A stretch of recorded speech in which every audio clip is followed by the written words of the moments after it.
আমি সদায় জানো এগৰাকী নাৰী এগৰাকী মাতৃৰ ভূমিকা এখন পৰিয়ালৰ লগতে সমাজ আৰু আমাৰ জাগতিক জগতত চলিবৰ কাৰণে এটি সুন্দৰতম নিদৰ্শন দাঙি ধৰা মহিয়সী নাৰীসকলে সদায় আগভাগ লৈ আহিছে। তেনে ক্ষেত্ৰত নাৰীসকলৰ গুৰুত্ব আমাৰ সমাজখনত সদায় দিয়া আছে, দেৱী হিচাপে পূজা কৰা হৈছে আৰু অনাগত দিনলৈ সেইসকলক যিসকল সৎগুণেৰে গুণময়ী তেওঁলোকক দেৱী হিচাপতে পূজা কৰি অহা গৈছে আৰু গৃহিণীক সদায় ঘৰৰ লক্ষ্মী বুলি কোৱা হয়। তেনে ক্ষেত্ৰত নিজৰ পৰিয়ালৰ পৰা আৰম্ভ কৰি তেখেতসকলৰ যাত্ৰা মাক দেউতাকৰ ঘৰৰ পৰা শহুৰৰ ঘৰখনলৈকে হয়। তাৰ মাজতে সমাজৰো কিছু দায়িত্ব লৈ সমাজখনক আগবঢ়াই নিবৰ কাৰণে আমাৰ প্ৰজন্মৰ প্ৰতি প্ৰেৰণা হ'বলৈ তেওঁলোকে কাম কৰি থাকে। নমস্কাৰ, মই যতীন্দ্ৰনাথ কৃষ্ণদাস ব্যক্তিত্বৰ চিনাকি অনুষ্ঠানলৈ পুনৰবাৰ স্বাগতম জনাইছোঁ আপোনালোকক। আজি আহিছোঁ পুনৰবাৰ এটি নতুন খণ্ডলৈ এগৰাকী বিশেষ অতিথিক লৈ। মই চিনাকি হ'ম সেইগৰাকী বিশেষ অতিথিৰ সৈতে কথা পাতিম, আপোনালোকক জনাবলৈ চেষ্টা কৰিম। তেখেতৰ ব্যক্তিত্বৰ প্ৰকাশেৰে অনুৰণিত কৰিবলৈ নিশ্চয়কৈ আজিৰ অনুষ্ঠানটোৱে এটা ভূমিকা পালন কৰিব। তেতিয়ালৈকে চাই থাকিব JNKT নিউজ। আৰু আপোনালোকক জনাওঁ যে JNKT নিউজৰ এই অনুষ্ঠানত ব্যক্তিত্বৰ চিনাকি অনুষ্ঠানত আপুনিও হ'ব পাৰে অতিথি। আমাৰ স্ক্ৰীণত দি থকা নম্বৰত আপোনালোকে যোগাযোগ কৰিব। আমি আপোনালোক আমন্ত্ৰণ জনাই আজিৰ ব্যক্তিত্বৰ চিনাকি অনুষ্ঠানৰ দৰে আপোনালোকক লৈ আমি কথা পাতিম, কথা জানিম, কথা জনাম। এতিয়ালৈকে চাই থাকিব JNKT নিউজ। আমি স্বাগতম জনাইছোঁ আমাৰ অনুষ্ঠানটোলৈকে। প্ৰথমতে আপোনাৰ পৰিচয়টো। মোৰ নাম বেবী বৰা বৰদলৈ। মই গুৱাহাটীতে থাকোঁ। অৱশ্যে মই বোৱাৰী আৰু জীয়ৰী যোৰহাটৰ, এতিয়া বৰ্তমান গুৱাহাটীত থাকোঁ। আপুনি যিহেতুকে যোৰহাট বুলি কৈছে, যোৰহাট বুলি ক'লে সাংস্কৃতিক নগৰী। হয়। আৰু সাংস্কৃতিক নগৰীৰ সাংস্কৃতিক পৰিৱেশত নিশ্চয় আপুনি লালন পালন হৈছে। কেনেদৰে পাৰ হ'ল আপোনাৰ শৈশৱ? মোৰ শৈশৱটোৰ কথা ক'বলৈ গ'লে মানে আমি যেতিয়া সৰু আছিলোঁ তেতিয়া মইনা পাৰিজাত বুলি অনুষ্ঠানবিলাক খুব আছিলে। আমাৰ বালিগাঁৱৰ ৰজাহালী সোণাৰীগাঁৱত যিখন নৱজাত মইনা পাৰিজাত, তাৰ পৰাই আমি মানে সকলো দিশতে আগবাঢ়ি গৈছিলোঁ। মানে সৰুতে নাটকো কৰিছিলোঁ, সৰু সৰু খেলবিলাকত জইন কৰিছিলোঁ। তাৰপিছতে আকস্মিক বক্তৃতা, সেই সকলো দিশতে মানে তেতিয়া সৰু কালতে আমি অলপকৈ গৈছিলোঁ আৰু তাৰপিছত লগতেতো পঢ়া শুনাখিনি আছিলেই। অৰ্থাৎ মইনা পাৰিজাতৰ প্ৰভাৱ আপোনালোকৰ তাত পৰিছে। মই আপোনালোক জনাই বৰ সুখী হ'ম। মই যতীন্দ্ৰনাথ কৃষ্ণদাস বৰ্তমান সদৌ অসম মইনা পাৰিজাতৰ এগৰাকী প্ৰচাৰক সম্পাদক হিচাপে কাৰ্যনিৰ্বাহ কৰি আছোঁ আৰু ওদালগুৰি জিলাৰ এগৰাকী সভাপতি। মইনা পাৰিজাতৰ যিখিনি কাৰ্যক্ৰম, যিখিনি তেখেতসকলৰ কাৰ্যক্ৰমণিকা থাকে, সেইখিনি মইনাসকলক প্ৰভাৱিত কৰিছে, তেখেতসকলৰ প্ৰতিভাক প্ৰকাশ কৰিবৰ কাৰণে, বিকাশ ঘটাবৰ কাৰণে কাম কৰিছে। আপোনাৰ জীৱনত মইনা পাৰিজাতৰ প্ৰভাৱ কেনেকুৱা? মোৰ জীৱনত মইনা পাৰিজাতৰ প্ৰভাৱ বুলি ক'বলৈ গ'লে মানে কি, মই একদম সৰুতেই মানে একদম সৰু আৰু তেতিয়া মুঠতে অধিৱেশন হৈছিলে আমাৰ নৱজাত মইনা পাৰিজাতৰ। তাতে মানে এটা সৰু চৰিত্ৰ কৰিব লাগিছিলে। সেই চৰিত্ৰটো কৰিবৰ কাৰণে মানে মোক মানে কি আৰু অভিনয়ৰ নাটকৰ মানে বেগ এটা দি মুঠতে মোক স্কুল যোৱা, মানে ইমান তেতিয়া মানে স্কুলীয় মানে 5 বছৰমান হ'ব আৰু তেতিয়া মই মানে কৰিছিলোঁ। তাৰপিছৰ পৰা ধৰক যেতিয়া ডাঙৰ হ'ল লাহে লাহে আমি খেলতো জইন কৰোঁ। তেতিয়া 100 মিটাৰ 200 মিটাৰ দৌৰ আছিলে। তাৰপিছতে আকস্মিক বক্তৃতাটো হঠাৎ হয়, তাতো আমি পুৰস্কাৰ পাওঁ, কেতিয়াবা পাওঁ কেতিয়াবা নাপাওঁ। তেনেকৈ আমি জিলা ভিত্তিতো গৈছিলোঁ আগুৱাই। আৰু বিশেষকৈ যেতিয়া মই হাই ছেকেণ্ডেৰী পঢ়ি আছিলোঁ তেতিয়া আমি বেংগলোৰলৈ গৈছিলোঁ। আজি মইনা পাৰিজাতৰ লগত আপোনাৰ সম্পৰ্ক কেনেকুৱা? এতিয়া আমাৰ মইনা পাৰিজাতখনতো আছেই, আৰু গুৱাহাটীত তেনেকৈ মইনা পাৰিজাত আছে যদিও আমাৰ ওচৰত মইনা পাৰিজাত নাই। আপোনাৰ কোনটো বিষয়ৰ প্ৰতি বেছি আগ্ৰহী? মইতো তেতিয়া চববিলাক কৰিছিলোঁ। তাৰপিছত লাহে লাহে যেতিয়া ডাঙৰ হ'লোঁ তেতিয়া ড্ৰামাৰটো কৰিবলৈ ল'লোঁ। যেতিয়া ডিগ্ৰী পঢ়ি আছিলোঁ তেতিয়া আমি গুৱাহাটীলৈ মই আৰু দাদাই লৈ আহিলে নবৌ আৰু মই, মানে আমাৰ যিখন অসম অভিনয় প্ৰতিষ্ঠান শ্ৰদ্ধাৰ স্বৰ্গীয় ইন্দ্ৰবনীয়া ছাৰৰ যিখন নিজাৰপাৰাত আছিলে চান্দমাৰি, তাতে আমি 8মহীয়া মানে ৱৰ্কশ্বপটো কৰিছিলোঁ। আপোনাৰ গুৱাহাটীতে থাকি লৈছিলোঁ, লগতে ডিগ্ৰীও পঢ়ি আছিলোঁ। মানে মই যোৰহাটত তেতিয়া মানে সেই 8 মাহৰ সময়খিনিত মানে ঘৰতে পঢ়ি মানে ডিগ্ৰীটো দিছোঁগৈ। আৰু যোৰহাটৰ জীয়াৰী, গুৱাহাটীৰ বোৱাৰী, দুটা অঞ্চলৰ মাজত আপোনাৰ জীৱনত প্ৰভাৱশালী কোনটো আছিল? আচলতে যোৰহাটখনটো মোৰ একদম নিজৰ আৰু যোৰহাটেই বেছি, কাৰণ যোৰহাটতে মই গোটেই ইয়াতে অভিনয় শিকিছিলোঁহে। তাতে গোটেই নাটকখিনি মই তাতে কৰিছিলোঁ। এগৰাকী জীয়ৰী আৰু এগৰাকী বোৱাৰী হিচাপে বেবী বৰদলৈ। তাৰপিছত বোৱাৰী মানে মই বিয়া হোৱাৰ পিছত সত্ৰীয়া নৃত্য শিকিছোঁ। এতিয়া কিন্তু মোক সত্ৰীয়া নৃত্য শিল্পী বুলিয়ে জানে বহুতে। আচ্ছা, জীয়ৰী কালত আপোনাৰ এনেকুৱা কিবা এটা ষ্টৰী মনত আছে যিটো ষ্টৰী আপোনাৰ জীৱনত আগবাঢ়ি যোৱাতে এটি অনুপ্ৰেৰণাৰ স্ৰোত হিচাপে ধৰা দিছে? তেনেকুৱা মানে বহুতকেইটা আছে। ধৰক জীয়ৰী কালত মইনা পাৰিজাতত আমাৰ সত্ৰীয়া নৃত্য শিকাবলৈ এজন গুৰু আহিছিলে। তাৰ মই অনবৰতে নাটকেই কৰি থাকোঁ। তাৰপিছতে মই মোৰ দেউতাক ক'লোঁ যে মই সত্ৰীয়া নৃত্যটো শিকাম। দেউতাই ক'লে নাই নহ'ব দেই, তই অনবৰতে ঘূৰিয়ে থাক, পৰীক্ষা কেতিয়া দিবি দে, কলেজততো পঢ়া শুনা নকৰই দেখোন। তাৰোপৰি আমি পথাৰলৈও যাওঁ, মই ফুল মানে তাঁতত ফুলো বাচোঁ, মানে মাহঁতে ফুল বাচিব নাজানে। মানে শিপিনী নহয়, বোৱা কামটো মই নকৰোঁ, মানে মায়ে ফুল বাচিব নাজানে, সেইখিনিতে ৰখাই থৈ দিয়ে ফুলটো বচাৰ সময়তে। মই কলেজৰ পৰা আহি মানে আমাৰ ভিতৰত আছিলে, ৰাতি লাইটৰ পোহৰত হ'লেও মানে ফুলটো মাক বাচি দিওঁ, মায়ে লুটিয়াই দিলে মানে দুখনলৈ হৈ যায় যে, দিনত মায়ে সেইখিনি কাম কৰি থয়, বোৱা কামখিনি। আচ্ছা, তাৰমানে মাৰ লগত সহযোগী হৈ আপুনি ফুলখিনি মাত্ৰ মই ফুলটো বাচিব জানো কাৰণে মায়ে মানে একদম ফুলটোৰ জেগাতে থৈ দিয়ে আৰু। আপোনাৰ নিজৰ মাকৰ ঘৰখন আৰু আপোনাৰ গিৰিয়েকৰ ঘৰখন, দুখন ঘৰৰ সংস্কাৰ যদি আমি কথা পাতোঁ কেনেকুৱা? দুইখন দাদায়ো অভিনয় কৰিছিলে, আৰু আমাৰ বংশটোৱে আছিলে বায়নৰ বংশ বুলি। বায়ে মানে মোৰ গুৰুজনৰ সৃষ্টি আৰু এখেতৰটো আৰু আপোনাৰ দেউতাক ককাক সকলোৱে খোল বজাই পেলাই সেই সময়ত ভাল ব্যক্তি আছিলে। ধাৰাটোক আগুৱাই নিছিলে। আপুনি কৈছে যে মই ড্ৰামা কৰিছিলোঁ বা ড্ৰামাৰ প্ৰতি মোৰ আগ্ৰহ আছে। এই যদি ড্ৰামাৰ আপুনি ভাল পোৱা, আপোনাৰ ভাল লগা এটি সংলাপ? বহুত কেইখনেই কৰিছিলোঁ, মানে এতিয়াতো আৰু বহুত বছৰ হ'ল মই পাহৰিলোঁ। শ্ৰদ্ধাৰ স্বৰ্গীয় পবিত্ৰপ্ৰাণ বৰুৱা, কুলকমল দত্ত, তেওঁলোকৰ পৰিচালনাতে মই কৰিছিলোঁ। সকলোবিলাক ডিষ্ট্ৰিক্ট লাইব্ৰেৰীতে হৈছিলে যোৰহাটৰ। কিন্তু এখন নাটক আছিলে শুন সভাজন বুলি, বলিন শৰ্মাদেৱৰ। সেই নাটকখনত মানে আপোনাৰ 5টামান নাৰী চৰিত্ৰ আছিলে, আটাইকেইটা ময়ে কৰিছিলোঁ। তাৰ মানে এটা চৰিত্ৰ মানে খুব মোৰ ভাল লাগিছিলে, লাষ্টৰ চৰিত্ৰটো। তাৰমানে তাত দেৱীৰ ৰূপো কৰিছিলোঁ, মানে গাঁৱলীয়া ভোট লৈ যায় টনাটনি হয়, তেনেকুৱা এটা চৰিত্ৰ কৰিছিলোঁ। আৰু লাষ্টতো মানে বানপানীৰ ওপৰত হৈছিলে। সেই চৰিত্ৰটো মানে মোৰ ভাল লাগিছিলে। কোনটো চৰিত্ৰ বেছি ভাল লাগিছিল? বানপানীৰ ওপৰত যিটো মই কৰিছিলোঁ, অকণমান কম আৰু। নিশ্চয়।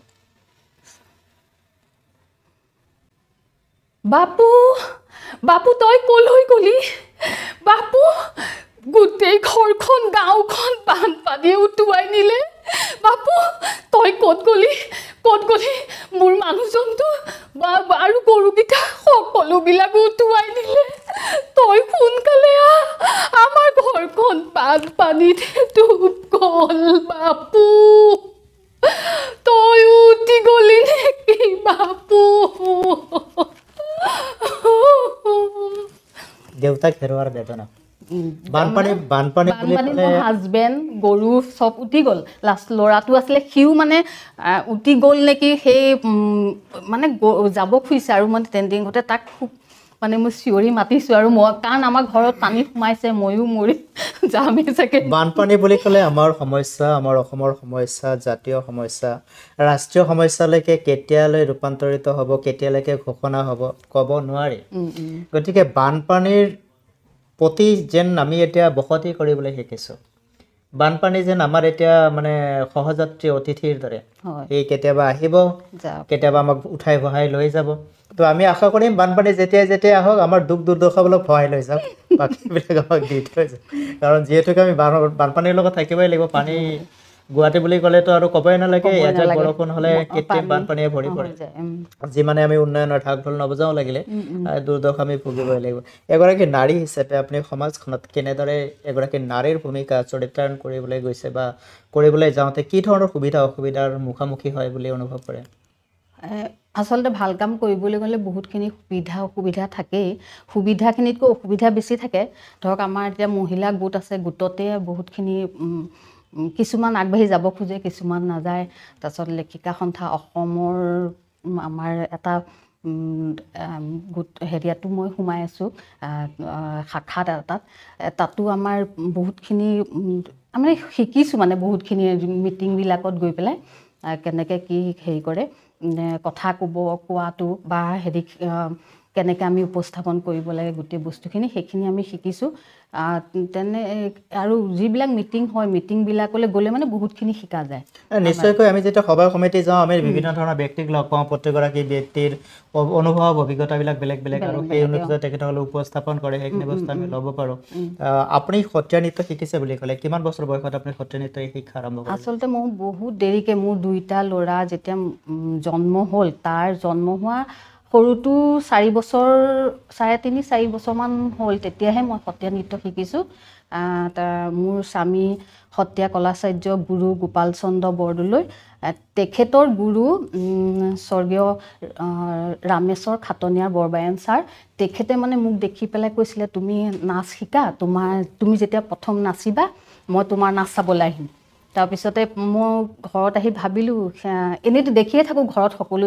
তাৰমানে প্ৰতিটো ক্লাছতে মই বহিয়ে থাকোঁ দেখিয়ে থাকোঁ তাৰপিছত শিকিলোঁ মানে মাটি আখৰা প্ৰথম আৰম্ভ কৰিছোঁ তেতিয়াতো বয়স হৈছে মোৰ 25 মান হ'ল নেকি 5-6 মানে হাত চাতবোৰতো যেতিয়া আমাৰ জঠৰ ইমান দেৰিকৈ শিকিছোঁ সৰুৰ পৰা শিকা নহয় তথাপিতো মানে চেষ্টা কৰিলোঁ 4 মাহমানত মই এখন নাচ কমপ্লিট কৰিলোঁ মানে যিকেইটা সেই নাচখনৰ মাটি আখৰা লাগে সেই মাটি আখৰাকেইটা প্ৰথম মই শিকি লৈছোঁ তাৰপিছত নাচখন কৰি মোৰ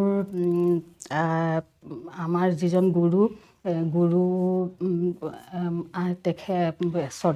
শ্ৰদ্ধাৰ গুৰু তেখেতৰ গুৰু আহিলে মোৰ শহুৰ দেউতাও আহিলে আহি তেওঁলোকে নাচখন চালে আৰু সেইদিনাই মোৰ হাতে ভাত এসাঁজ দিনত খাই গধূলি প্ৰগ্ৰেম চাই তেওঁ মানে যোৰহাটলৈ কেনেকুৱা আছিল সেই অনুভৱটো মানে সঁচাকৈ ভাল লগা আছিলে আৰু পদ্মশ্ৰী নৃত্যাচাৰ্য যতীন গোস্বামী ছাৰেও চাবলৈ আহিছিলে তেতিয়া ছাৰে কৈছিলে যে তই নাচি থাক পাৰিবি তই নাচিব সেই উৎসাহতে আজিলৈকে মই শিকি আছোঁ নাচি থাক পাৰিব নাচিব এই কথাষাৰে আমাক বহুত অনুপ্ৰাণিত কৰে আচ্ছা এই যে কিমান কঠিন আছিল 25 বছৰ বয়সত এখন বেলেগ ধাৰালৈকে কঠিন আছিলে বহুত কঠিন আছিলে সত্ৰীয়া নৃত্যৰ দৰে এটি ব্যাকৰণিক শিক্ষা কাৰণ আমাৰ বডিটোৰ কথা আছে ন বডিটো তেতিয়া আমাৰ ফ্লেক্সিবল নহয় মাটি আখৰা জঠৰতা হৈ যায় তেতিয়া যেতিয়া মই শিকিলোঁ তাৰপিছত ভাবিলোঁ যে পৰীক্ষা দি যাওঁ পৰীক্ষা দি গুণিন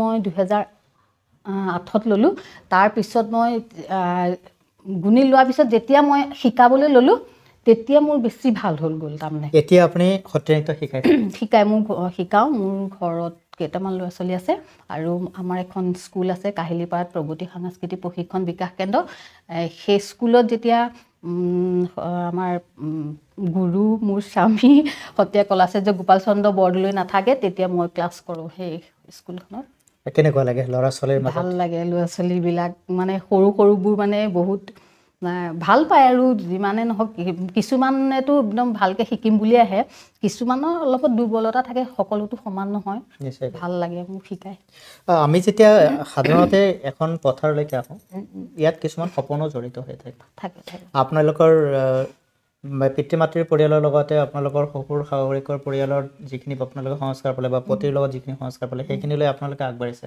ইয়াৰ মাজত প্ৰত্যাহ্বান কেনেকুৱা প্ৰত্যাহ্বান বুলি ক'বলৈ ভালেই ইমান মানে ভাল বেয়াটো দুইটা চবতে থাকেই তথাপিতো তাৰ মাজতে আমি বহুত মানে ভালকৈ আগুৱাই গৈছোঁ বুলি ক'ব পাৰি প্ৰথম আমি থাইলেণ্ডত মানে একদম নাচিছোঁ আমি দুজনে আৰু তাৰপিছত মালয়েছিয়া মুম্বাইত নাচিছোঁ আৰু মানে যিমানে শিকি গৈছোঁ সিমানে বস্তুবিলাক জানি গৈছোঁ প্ৰসাৰ হৈ জানি গৈছোঁ আচ্ছা যেতিয়া বাহিৰত আপোনালোকে প্ৰগ্ৰাম কৰিবলৈ গৈছে তাৰ অনুভৱ যদি আপুনি এটা শ্বেয়াৰ কৰে তাৰ অনুভৱ মানে তেওঁলোকে খুব ভাল পাইছে আমি যেতিয়া হেৰিয়াত থাইলেণ্ডত গৈছিলোঁ বৰ্ষা বিলাস বুলি নৃত্যাচাৰ্য যতীন গোস্বামী ছাৰৰ আছিলে স্ক্ৰিপ্টটো আৰু পৰিচালনা কৰিছিলে সত্ৰীয়া কলাচাৰ্য গোপাল চন্দ্ৰ বৰদলৈ তেখেত আৰু মই নাচিছিলোঁ তেওঁলোকে খুব ভাল পাইছে স্ক্ৰিপ্টটো মানে শৰতৰ ওপৰত আছিলে শৰৎকালত কি হয় মানে বৰষুণ দিয়াৰ পৰা আদি কৰি মানে আগতে নাচটো অলপ শ্ল' আছিলে মানে সত্ৰত যেতিয়া আছিলে অলপ শ্ল'কৈ আছিলে তাৰপৰা এতিয়া আমি যিটো এতিয়াতো বহুত খৰ হৈ গৈছে নাচবিলাক বহুত মানে ভাল হৈছে নাচবিলাক তেতিয়া তেওঁলোকে বহুত ভাল পাইছিলে আমাৰ সেই নাচটো মালয়েছিয়াতো ভাল পাইছে লয়ৰ গতিটো অলপ এডভান্স হৈছে এডভান্স হৈছে সাধাৰণতে বিলম্বিত লয়ত যিকোনো শিক্ষা আৰম্ভ কৰা গৈছিল তাৰপিছত মধ্যলয় আৰু দ্ৰুতলয়ত গৈ কিন্তু বৰ্তমান সময়ত মধ্যলয় আৰু দ্ৰুতলয়টো বেছি দেখা পোৱা যায় বেছি তো এনে ক্ষেত্ৰত আমাৰ সত্ৰীয়া সংগীতৰ ধাৰাত গীত নৃত্য নাট বাদ্য আদি এইখিনি বস্তু আমি পৰিলক্ষিত কৰিব পাৰোঁ আপুনি বিশেষভাৱে কেনেধৰণৰ দৃষ্টিৰে আপুনি দেখে আমাৰ যুৱ সমাজক যুৱ সমাজ আপুনি এগৰাকী মাতৃ হয় যুৱ সমাজটো আজিকালি বহুত আগবাঢ়ি আহিছে আগৰ নিচিনা নহয় আগতেতো সেই নাচ শিকাবলৈ জোৰ কৰি মাতি আনিব লাগিছিলে ল'ৰাই হওক বা ছোৱালীয়ে হওক কিন্তু এতিয়া বহুত আগবাঢ়ি আহিছে তেওঁলোকে ভাল ভাল পাৰফৰ্মো কৰিছে বহুত ল'ৰা এতিয়া বাহিৰতো গৈছে বাহিৰত গৈও মানে তেওঁলোকে দেখুৱাইছে যে আমাৰ অসমৰ কেনেকুৱা এটা বস্তু আছে গুৰু দুজনাৰ সৃষ্টি সকলোখিনি তেওঁলোকে হেৰি কৰিছে তাৰ মাজত তো কিছুমানে হয়তো আৰ্থিক কাৰণে নাহিবও পাৰে নিশিকিবও পাৰে কিন্তু এতিয়া বহুতখিনি আগবাঢ়ি আহিছে ল'ৰা ছোৱালী আপোনাক মই এই মুহূৰ্ততো নৃত্য কৰি দেখুৱাওক বুলি ক'ব নোৱাৰিম কাৰণ আমাৰ মঞ্চখন নৃত্যৰ উপযোগী মঞ্চ নহয় গতিকে আকৌ যদি আমি এটা নাটকৰ সংলাপ শুনাব নাটকৰ সংলাপ ইমান ভালকৈ মনত নাই সংলাপবিলাক বহুত বছৰ হ'ল নহয় এতিয়া ভাওনা কৰি পাইছেনে নাই ভাওনা মই নাই কৰা দেই সৰুতে খালি হেৰি কৰিছিলোঁ চোৰ ধৰা পিম্পৰা গছুৱাত যশোধাটো কৰিছিলোঁ তেতিয়া মানে একদম সৰু আৰু আমাৰ নামঘৰৰ ভিতৰত মানে পুষ্পিতা নোহোৱা ছোৱালীক দিয়ে নামঘৰৰ ভিতৰত একদম সৰুতে তেতিয়া তেতিয়া কৰিছিলোঁ আপোনাৰ পৰিয়ালখনৰ সম্পৰ্কে আপুনি কি ক'ব পৰিয়ালৰ বিশ্বজিৎ বৰদলৈ সি খোল বৰগীত আৰু ভকেলতো ধুনীয়াকৈ আৰু সত্ৰীয়া নৃত্যতো বিশাৰত পাছ কৰিলে আৰু ভাতখান্দে ভকেলতো কৰিছে আৰু সি য়ং আৰ্টিষ্ট যিটো স্কলাৰশ্বিপ আছে দুইটা পাইছে তেওঁ ছিনিয়ৰ জুনিয়ৰ দুইটা পাইছে সৰুটোৱে আপোনাৰ খোল আৰু বৰগীত কমপ্লিট কৰিলে এতিয়াও শিকি আছে আৰু মোৰ হাজবেণ্ড সত্ৰীয়া কলাচাৰ্য গুৰু গোপাল চন্দ্ৰ বৰদলৈ তেখেতেও এতিয়ালৈকে 5খন কিতাপ লিখিছে সত্ৰীয়া নৃত্যৰ ওপৰত খোলৰ এখন থিয়ৰী আছে তেনেকৈ আৰু বাকীখিনি নাচৰ আৰু এখন বৰগীতৰ থিয়ৰী বাকী 3খন নাচৰ আৰু এখন বৰ্তমান ইংলিছত কৰিবলৈ চেষ্টা কৰি আছে কেতিয়া হয়গৈ নাজানো নিশ্চয়কৈ এয়া এটা খুব ভাল কথা হ'ব এটা পৰিয়ালত যেতিয়া পৰিয়ালৰ প্ৰতিগৰাকী সদস্যই এনেধৰণৰ এটি পন্থাক বাছি লয় যিটো পন্থাই আমাক সমাজত প্ৰতিষ্ঠিত কৰিবৰ কাৰণে এখন প্ৰতিষ্ঠিত আসন তৈয়াৰ কৰিবৰ কাৰণে আমাক সুবিধা প্ৰদান কৰে আৰু তেনেকুৱা এটি পৰিয়াল হৈছে নৃত্য সত্ৰীয়া কলাচাৰ্য গোপাল চন্দ্ৰ বৰদলৈ আৰু তেখেতৰ পৰিয়াল আৰু বৰ্তমান সময়ত মোৰ ওচৰত বহি থকা সেইগৰাকী ব্যক্তি তেখেতৰ সহধৰ্মিনী বেবী বৰা বৰদলৈ যোৰহাটত জন্মগ্ৰহণ কৰা যোৰহাটৰ এগৰাকী জীয়ৰী আৰু পৰৱৰ্তী সময়ত বৈবাহিক সূত্ৰে গুৱাহাটীত আহি বসতি কৰিছে আৰু এতিয়া স্বামীৰ পৰিয়াললৈ যথেষ্ট সুখী আৰু আজিৰ এই প্লেটফৰ্মত তেখেতে ঘোষণা কৰিছে যে 25 বছৰ বয়সত তেওঁ সত্ৰীয়া নৃত্যৰ দৰে এটি নৃত্য শিক্ষা গ্ৰহণ কৰিবৰ কাৰণে আহিছে যিটো নেকি খুবেই সহজ নাছিল কাৰণ বয়স বাঢ়ি অহাৰ লগে লগে শৰীৰত জঠৰতা আহে আৰু নৃত্যৰ যিখিনি লয় লাগ ভংগী লাগে সেইখিনি সহজতে শৰীৰত ধৰা নিদিয়ে তাৰ কাৰণে কঠোৰ পৰিশ্ৰম কৰিব লগা হয় সাধনা কৰি ল'বলৈ অভ্যাস কৰিব লগা হয় মই এতিয়া খুব থৰতে জানিব বিচাৰিম যে আমি যিহেতুকে যিকোনো এটা কাম কৰিবলৈ হ'লে মানুহৰ সামগ্ৰিকভাৱে জীৱন জীৱিকা চলিবৰ কাৰণে দুটা পন্থাকে মানুহ গ্ৰহণ কৰে আৰু জীৱিকাটো তেতিয়া চলিব যেতিয়া আমি কিবা এটা শিক্ষা গ্ৰহণ কৰোঁ আৰু সেই শিক্ষাই আমাক এটা পাৰিশ্ৰমিক দিয়ে তো আপোনালোকৰ এই যিটো ব্যৱস্থা এই ব্যৱস্থাত আপোনাৰ জীৱিকাৰ আহিলা কি জীৱিকাৰ আহিলা মানে ধৰক আমিতো কিবা এটা শিকিবলৈ হ'লে আমি নিজে দি হ'লেও শিকিব লাগিব বা কাৰোবাক যদি আমি এতিয়া শিকাওঁ কিবা এটা হ'লেও অৰিহণা ল'বই লাগিব নল'লেতো আমি ধৰক সেইটো মূল্য নাথাকে যিটো বস্তু আমি দিম এতিয়া নাচৰ ক্ষেত্ৰতে হওক বৰগীতৰ ক্ষেত্ৰতে হওক খোলৰ ক্ষেত্ৰতে হওক কিবা এটা সামান্য হ'লেও মূল্য ল'বই লাগিব কাৰণ নহ'লে গুৰুৰ কোনো হেৰি নাথাকে মূল্যটো কমি যায় বোলে ফ্ৰীকেহে শিকাইছে আজি নাযাওঁ ক্লাছলৈ কিন্তু পইচাটো দিলে ধৰক গাত লাগিব যে আজি মাহত 4টা বা 8টা ক্লাছ হয় ক্ষতি দিয়ে নকৰোঁ আপোনালোকে ছাত্ৰ ছাত্ৰীৰ পৰা কি আশা কৰে ছাত্ৰ ছাত্ৰীখিনিৰ পৰা আশা কৰোঁ মানে কি তেওঁলোক যদি আগুৱাই যায় আমাৰ নাম হয় আমাৰ গোটেই মানে আমাৰ বুলি নহয় গোটেই সত্ৰীয়া নৃত্য বৰগীত খোল সকলোবিলাক যদি তেওঁলোকে আগুৱাই লৈ যায় তেতিয়া ধৰক গোটেইখিনি সকলোৰে নাম হ'ব, বিশেষকৈ শংকৰদেৱ মাধৱদেৱ দুইজনা গুৰুৰ বস্তুটো সকলোৱে জানিব, চিনি পাব। যদি ছাত্ৰ ছাত্ৰীসকলে আগুৱাই লৈ যায় সেইখিনি। এগৰাকী মাতৃ হিচাপে আপুনি কিমান সুখী?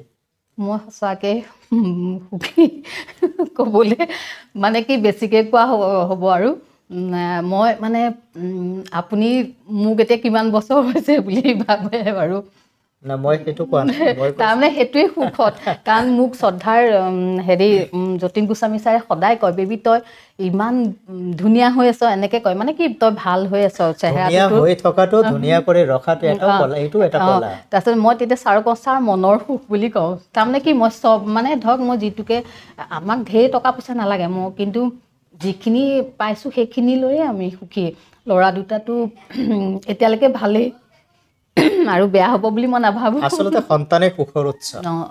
সেইটোৱে এতিয়া ধৰক ক'লে বেছিকৈ কোৱা নিচিনা হ'ব আৰু কি ক'ম, আপুনি নিজে নহয়, সেইটো সঁচা কথাটো ক'বই লাগে, কাৰণ এইখিনি কথা শুনিলেহে বাকী দৰ্শকে বুজি পাব যে একটি পৰিয়াল কেনেদৰে নিজৰ পৰিয়ালটোক সুসংগঠিত কৰি নিজৰ সন্তানক প্ৰকৃত অৰ্থত সুন্দৰ জীৱনৰ গৰাকী কৰিবৰ কাৰণে এই সংস্কাৰ পিতৃ মাতৃৰ পৰাই আহে। আপোনালোকে দিছে কাৰণে আজি আপুনি আপোনাৰ ল'ৰা দুটাৰ কথা যেনেদৰে কৈছে, মই ভাবোঁ প্ৰত্যেক মাক দেউতাকে নিজৰ ল'ৰা ছোৱালীক লৈ এইখিনি কথা গৌৰৱেৰে ক'ব পাৰিব লাগে।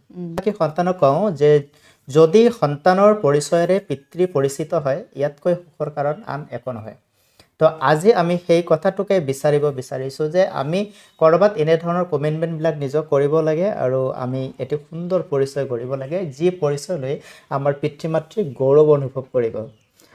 সদৌ শেষত এগৰাকী মাতৃ হিচাপে আপুনি আপোনাৰ সন্তানৰ কথাখিনি ক'লে, এতিয়া যদি মই কওঁ এগৰাকী নাৰী হিচাপে সামাজিক যিটো আমাৰ পৃষ্ঠভূমি বৰ্তমান দেশত, বিভিন্ন দেশত আজি নাৰীৰ সবলীকৰণৰ ওপৰত কথা পতা হৈছে। চৰকাৰে নাৰীক গুৰুত্ব দিছে, বিভিন্ন ধৰণৰ আঁচনি দিছে আৰু আঁচনিবিলাকত নাৰীকে অন্তৰ্ভুক্ত কৰিছে। BPL কাৰ্ডৰ পৰা আৰম্ভ কৰি প্ৰতিটো সুবিধা নাৰীক দিয়া গৈছে। ক'ৰবাত পুৰুষৰ প্ৰতি চৰকাৰে অলপ গুৰুত্ব কমকৈ দিয়া যেন অনুভৱ হৈছে। তেনে ক্ষেত্ৰত এখন সামাজিক পৃষ্ঠভূমিত এগৰাকী নাৰীৰ সামাজিক নৈতিক দায়িত্ববোধ আপুনি কি বুলি ভাবে? আচলতে নাৰী শক্তি বহুত উন্নত বুলি কয় সকলোৱে, হয়ো গোটেই নাৰী জাতিটোৱে সকলোবিলাক কৰিব পাৰে আৰু নাৰীয়ে ধ্বংসও কৰিব পাৰে, কিন্তু বৰ্তমান সময়ত ধ্বংসও কৰিব পাৰে। এতিয়া ধৰক চৰকাৰেও তেনেকৈ গোটেই সুবিধাখিনিও নাৰীকে দিছে। মই নাভাবোঁ যে অকল নাৰীকে দিব লাগে, কিন্তু তেওঁলোকে চৰকাৰে পুৰুষকো দিলে ভাল হয়, কাৰণ অকল নাৰী জাতি আগুৱাই লৈ গ'লেই নহ'ব। কিছুমান পুৰুষ আছে নাৰীক ওলাবলৈ তেওঁলোকৰ মানে পৰিবাৰক ওলাই যাবলৈ নিদিয়ে, কিন্তু তেনেকুৱা পৰিৱেশত অকল নাৰীক আগবঢ়াই দিলেও নহ'ব। সেই পুৰুষসকলো মানে জানিব লাগিব বস্তুটো কি, নাৰী শক্তিৰ বিষয়ে জানিব লাগিব, বা তেওঁলোককো কিবা বহুত সুবিধা চৰকাৰে দিব লাগিব। নহয়, আজি ব্যক্তিত্ব চিনাকি অনুষ্ঠানত বহি কেনেকুৱা লাগিছে? বহুত ভাল লাগিছে। আপোনালৈ প্ৰণাম আৰু JNKD নিউজৰ সকলো কৰ্মকৰ্তাৰ লগতে বিশেষকৈ আপোনাক ধন্যবাদ জনালোঁ।